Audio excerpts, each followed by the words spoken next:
जय श्री राम। दोस्तों, आप सभी का रामायण कथा के आज के इस भाग में स्वागत है। तपस्विनी स्वयं प्रभा। हनुमान जी की सलाह के अनुसार समस्त वानर उस गुफा में प्रवेश कर गए। वह गुफा अत्यंत ही अंधकारमय थी, किंतु वानरों की दृष्टि उस अंधकार में भी कार्य कर रही थी। तीव्र वेग के साथ वे उस गुफा के भीतर पहुंच गए।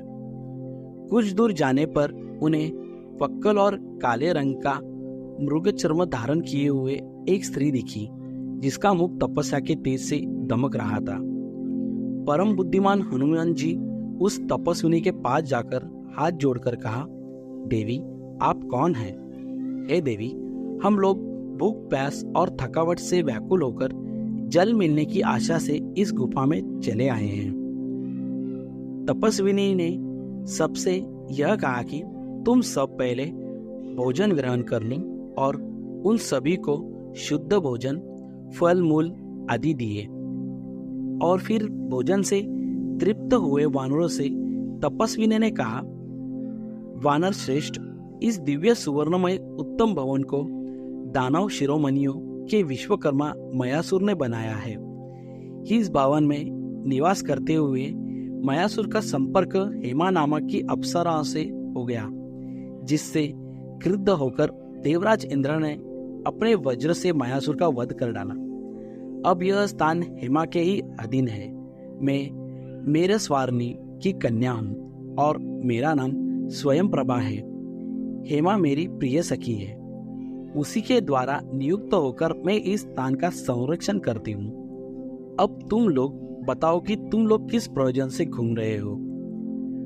पवन कुमार हनुमान जी बोले, देवी, पिता की आज्ञा से दशरथ नंदन श्री राम अपनी पत्नी सीता और अनुज लक्ष्मण के साथ दंडकारण्य में निवास कर रहे थे। जनस्थान में आकर रावण ने उनकी स्त्री का बलपूर्वक अपहरण कर लिया। श्री राम वानरराज सुग्रीव के मित्र हैं। हम लोग अपने राजा सुग्रीव की आज्ञा से जानकी जी की खोज कर रहे हैं। हमें इस गुफा से बाहर निकालने का कोई मार्ग नहीं दिख रहा है, अतः आप हमें यहाँ से बाहर निकालने की कृपा करें ताकि हम अपने कर्तव्य को पूर्ण कर सकें।